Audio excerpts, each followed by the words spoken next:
अस्सलामुअलैकुम दोस्तों, क्रिकेट की ताजा तरीन अपडेट हासिल करने के लिए मेरे चैनल को सब्सक्राइब कर लें। बाबर आजम ने बैटिंग की मुसलसल नाकामियों पर खामोशी तोड़ दी। पाकिस्तान के साबिक कप्तान बाबर आजम ने बल्ले के साथ अपने जबरदस्त शो पर खुलकर कहा कि वो इससे मुतमिन नहीं है कि वो कहाँ हैं और अभी मजीद संगे मेल अबूर करने हैं।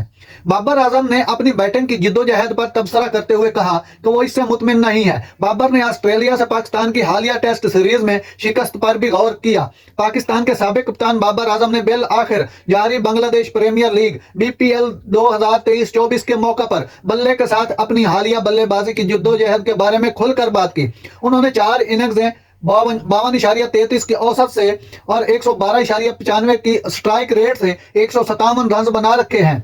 बाबर ICC वर्ल्ड कप 2023 और इसके बाद ऑस्ट्रेलिया के खिलाफ टेस्ट सीरीज के दौरान एक चैलेंजिंग मरहले से गुजरे। वर्ल्ड कप में पाकिस्तान की नाकिस कारकर्दगी के बाद बाबर को PCB इंतजामिया को मुकम्मल तब्दीली के दरमियान उनकी कप्तानी से फारिग कर दिया गया। मोहम्मद हफीज ने डायरेक्टर ऑफ क्रिकेट का ओहदा संभाला। वहाब रियाज सिलेक्टर के चेयरमैन बन गए। क़यादत में भी अहम तब्दीलियां हुई। शान मसूद को टेस्ट का नया कप्तान मुकर्रर किया गया, जबकि शाहीन अफरीदी ने T20 की क़यादत संभाली।